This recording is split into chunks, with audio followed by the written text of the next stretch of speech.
Hello à tous, on se retrouve pour la première vidéo d'une série sur l'analyse du budget des abonnés et on commence par une personne qui est frugaliste. Alors ça va être hyper intéressant parce qu'elle m'a partagé toutes ces informations concernant ses dépenses mensuelles, combien elle arrive à épargner chaque mois et franchement j'ai été choqué et au-delà de ça, quel est son revenu. On va voir aussi son objectif global qu'elle nous a partagé, donc c'est parti. Cette personne s'appelle Igor, donc il est frugaliste, donc il a 31 ans, il vit seul en région parisienne, en Grande Couronne, à environ 1 heure de Paris.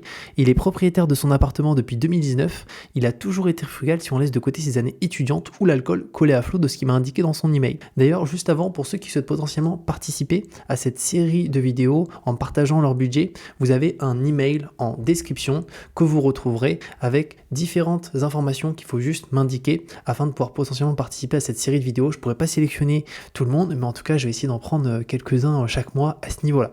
Donc au niveau des éléments du budget, on commence par l'alimentation. Il m'a indiqué être omnivore, mais il consomme peu de viande rouge. Les quelques achats hygiène et du quotidien sont inclus dans le budget alimentation qu'on va voir. Sur la partie voiture, pour le travail principalement, c'est du confort clairement, car je n'aime pas prendre les transports en commun et ça doublerait mon temps de trajet quotidien. Pas de crédit pour la voiture non plus, c'est une voiture qui commence à avoir de l'âge, donc il y a des frais qui commencent à grossir, mais pour le moment, je n'ai pas franchi le cap pour m'en séparer. Pour la partie sortie, je suis très peu intéressé par les sorties payantes, ça implique donc peu de sorties au bar, restaurant, cinéma, concert, etc. Je préfère largement une sortie en forêt ou un pique-nique. Sur la partie habillement, très peu de besoins au niveau vestimentaire. Quand j'achète des vêtements, chaussures, c'est de la qualité uniquement pour que ça dure plusieurs années. Idem pour tout ce qui est des appareils électroniques et ménagers. Cadeaux, je me mets toujours d'accord avec les amis et la famille pour faire des petits cadeaux de chaque côté. Et oui, c'est l'intention qui compte, pas le montant. Sur la partie revenus, donc qu'est-ce qu'il fait notre fameux Igor ? J'ai une activité principale, salarié bien rémunéré, chef de projet IT dans le domaine de l'informatique avec une formation d'ingénieur à la base et une petite activité secondaire en cours de développement. Cette seconde activité me prend pas mal de temps, mais c'est surtout par passion.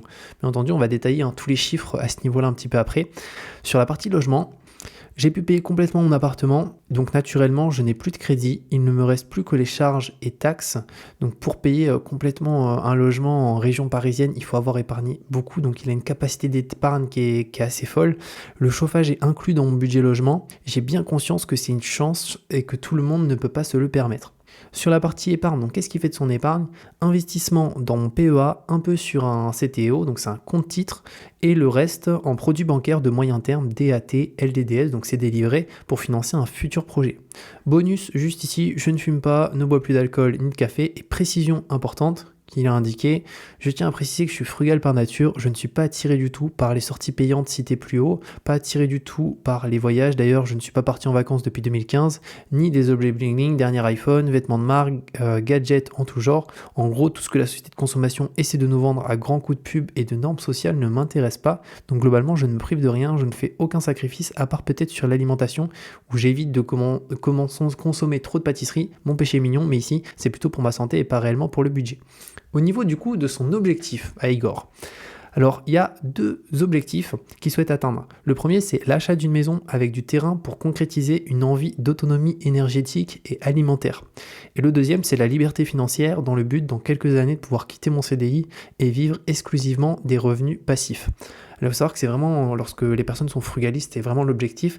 En gros, c'est de pouvoir épargner un maximum afin en général de pouvoir se libérer de leur travail et de pouvoir vivre soit de leur investissement ou soit de pouvoir vivre de leur capital.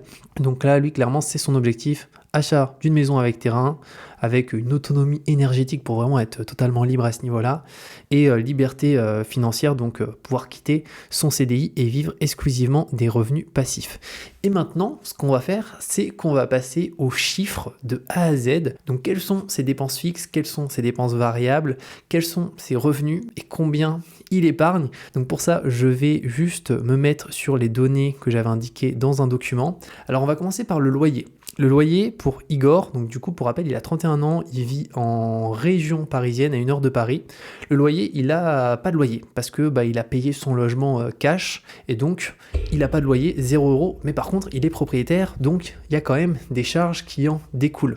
Alors ce qu'il faut prendre en considération c'est qu'Igor il m'a envoyé ces 3 dernières années au niveau de ses dépenses, ses revenus, donc j'ai tout moyenné à peu près afin qu'on puisse avoir une idée globale et après on ira sur un tableau où on pourra voir concrètement complètement la répartition de ses finances. Donc au niveau du loyer, 0. Après, on passe à l'assurance habitation, puis aussi les frais de copropriété qu'il a par rapport à son bien. Et là, on est à 103 € par mois. Après les frais de copropriété et l'assurance habitation, on passe à la taxe d'habitation. Donc il n'a pas payé la première année la taxe d'habitation lorsqu'il est devenu propriétaire, par contre il a payé après, donc j'ai moyenné, on est à peu près à 50 € par mois pour la taxe d'habitation. Après la taxe d'habitation, on passe à la taxe foncière, et là c'est pareil, on est à 50 € par mois, moyenné, donc finalement, même lorsqu'on est propriétaire, on a quand même des charges, taxes d'habitation, taxes foncières, à ce niveau-là, qui vont être présentes. Après ça, on passe à l'assurance voiture. Alors, on l'a vu, sa voiture, il l'a payée cash, donc il n'y a pas de crédit sur sa voiture du tout, et ça, c'est vraiment une bonne chose. Et donc, l'assurance voiture plus l'essence. Donc ça, c'est une dépense variable, mais je l'ai quand même indiqué à l'intérieur parce que j'ai fait une moyenne au niveau de ces éléments-là. Donc assurance voiture plus essence, plus les autres frais, donc contrôle technique, révision, on est à 87 € par mois. Donc c'est vraiment pas élevé parce qu'entre l'essence qui a hyper augmenté et l'assurance voiture, donc à mon avis, c'est qu'il n'a pas eu d'accident ni rien, donc il a des points assez importants. Donc l'assurance ne l'assassine pas tous les mois, donc c'est plutôt une bonne chose, 87 € par mois. Il y a deux éléments qui ne m'a pas indiqué, c'est la partie box internet et aussi la partie téléphone. Donc vu qu'il ne l'a pas indiqué, j'ai mis pour l'exemple 10 € en forfait téléphone et ensuite en box internet, j'ai mis 20 € afin d'ajouter ces informations-là. Alors bien entendu, il y a des forfaits téléphone à 2 €, 3 €, 5 €, mais voilà, dans l'idée globale, j'ai voulu quand même les rajouter, même s'il ne me les a pas indiqués, parce que je pense qu'il a quand même un téléphone et certainement une box internet. Donc là, c'est pour globalement les dépenses fixes. Donc au niveau des dépenses fixes, on est sur un total de 320 € par mois. Donc ça, tous les mois, il va dépenser 320 € en dépenses fixes. Alors j'ai rajouté l'essence, qui n'est pas normalement une dépense fixe, mais j'ai moyenné sur les 3 ans de tout ce qu'il m'a indiqué. Donc c'est à peu près ce qu'il dépense par mois. Maintenant, on passe aux dépenses variables. Donc, dépenses variables, c'est tout ce qui est alimentation, électricité, cadeaux, etc. Premièrement, l'alimentation, moyennée sur les 3 ans, il dépense 217 € par mois au niveau de l'alimentation. Après, sur la partie multimédia, donc il dépense une partie au niveau multimédia qui est moyennée encore une fois sur 3 ans de 39,73 centimes. Alors oui, c'est précis, on est sur une moyenne. Et après, on passe à l'électricité. Et là, c'était très intéressant parce qu'en fait, il m'a envoyé la moyenne, la première année, deuxième, troisième année. Et en fait, on voit l'explosion de l'électricité parce qu'en fait, il n'a pas consommé plus, c'est juste que les prix ont explosé. Et donc, moyenné, on est à 20 € et 20 centimes par mois d'électricité. Et ce qui est assez dingue, c'est qu'au début, il est très très faible. En fait, on voit l'évolution mois après mois au niveau de l'électricité. Après, on passe aux cadeaux. Donc ça, c'est tout ce qui est potentiellement Noël, anniversaire, cadeau à un ami, à une amie. Donc là, on est sur 17 € et 52 centimes. Encore une fois, c'est une moyenne, donc potentiellement pendant 6 mois, il n'y a aucun cadeau. Et il y a une période où il y a des cadeaux et ils ne vont pas coûter 17 €, mais ils vont coûter 100 €. Mais moyenné, on est à 17 € et 52 centimes. Après ça, on passe aux sorties. Donc, sorties, ça correspond ici, j'ai mis tout ce qui est restaurant, ça pourrait être une sortie bowling, un cinéma, etc. Alors on a vu qu'Igor, lui, il est vraiment frugaliste à 100%, donc il prend pas de plaisir de toute façon avec ces choses-là. Donc la partie sortie, forcément, ça va être un budget qui est très très faible. C'est que par mois, en termes de sortie, on est à 15 € et 23 centimes moyenné, donc sur 3 ans. Donc c'est vraiment quelque chose d'assez faible parce que aujourd'hui, une sortie entre amis ou rien qu'on va boire un verre une fois dans la semaine, déjà ça coûte 5 €, donc ça va très vite. Lui, vraiment là-dessus, il a un budget qui est très très faible. Maintenant, les habits. Alors ça, il y a énormément de gens qui dépensent vraiment beaucoup d'argent dans les habits. Là, lui, c'est vrai que c'est pas mal. En termes de budget vêtements, on est à 8,50 € moyenné, donc finalement il fait d'achète peut-être quelques vêtements dans l'année à une certaine période et comme il a dit, c'est des vêtements qu'il essaye de prendre de très bonne qualité, donc il achète peut-être très peu de vêtements par an, mais du coup un vêtement de très bonne qualité, peut-être sur des sites comme Vinted qui va payer moins cher et qui vont durer sur vraiment une longue période, parce que finalement c'est aussi un investissement à ce niveau-là, et pour éviter de racheter des vêtements à chaque fois parce qu'ils sont de mauvaise qualité, donc ça c'est un point qui est hyper intéressant. Maintenant, l'aménagement. Alors du coup, vu qu'il est devenu propriétaire, il a voulu aménager son logement. Et là, c'est quand même des frais qui sont assez importants quand même. C'est qu'on est à 102 € moyenné encore une fois. Donc 102 €, on est à peu près à 3600 € en 3 ans qui ont été pris sur la partie aménagement de son logement. Et du coup, vu qu'aussi il est frugaliste, il essaie quand même de passer du temps chez lui, parce que, entre guillemets, lui, là où il prend du plaisir, c'est finalement plus une vie simple, en fait. Ça je pense, ça lui fait du bien. Et surtout aussi, ce qui est intéressant, c'est qu'il a ces deux objectifs qu'on a vus. Donc le premier, acheter un terrain afin de pouvoir avoir une maison en autonomie, et aussi son deuxième projet, qui est d'être indépendant financièrement, et de pouvoir vivre, soit de rente qu'il pourra avoir, soit de petits projets qu'il aura à côté, et quitter son job de salarié. Donc finalement, ce qu'il fait vibrer, j'imagine que c'est vraiment cet objectif, et donc il fait tout pour l'atteindre, et au final, il a pas trop de contraintes à se dire mince, je sors pas, je fais pas ça, etc. Donc c'est vraiment très très cool. Donc aménagement, 102 € par mois, et puis pharmacie, que j'ai rajouté aussi dans les dépenses variables qui m'a indiqué, 2,77 € par an. Donc c'est quelques petits médicaments chaque année. Et après tout le reste, du coup, y a pas. Donc que ce soit, imaginons, des péages, Amazon, des magasins comme la Fnac, etc., Decathlon, etc. Voyage aussi, billets d'avion, il n'y a pas à ce niveau-là. Encore une fois, on est sur une personne qui est frugaliste, et donc ça fait un total au niveau de ses dépenses qui vont être variables de 422,95 €. Donc pour rappel, dépenses fixes 320 €, dépenses variables 422,95 €. Et maintenant, on passe aux revenus. C'est ça qui va pouvoir déterminer combien il arrive à épargner chaque mois. Et là, c'est vraiment stratosphérique. Alors, il est chef de projet IT en CDI. Il y a une particularité, c'est que là, au niveau des revenus qu'on va dire, ils sont nets d'impôts. Donc, il y a déjà les impôts qui ont été prélevés à la source. Et au-delà de ça, il y a aussi à l'intérieur les primes, un 13e mois qu'il a au niveau de l'entreprise dans laquelle il travaille. Donc, il a eu au niveau de ces 3 dernières années des augmentations de salaire année après année, pardon. Et donc, du coup, la moyenne de ces 3 années, c'est de 2822 € net par mois. Donc, on est sur un salaire qui est au-dessus de la moyenne en France à ce niveau-là. Et aussi, il a aussi un projet à côté. Donc, c'est une activité secondaire. Il ne m'a pas indiqué concrètement en quoi ça consistait, mais c'est quelque chose qu'il fait à côté de son travail.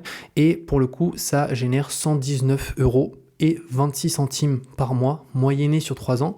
Donc il a un revenu total tous les mois de 2941 € et 26 centimes.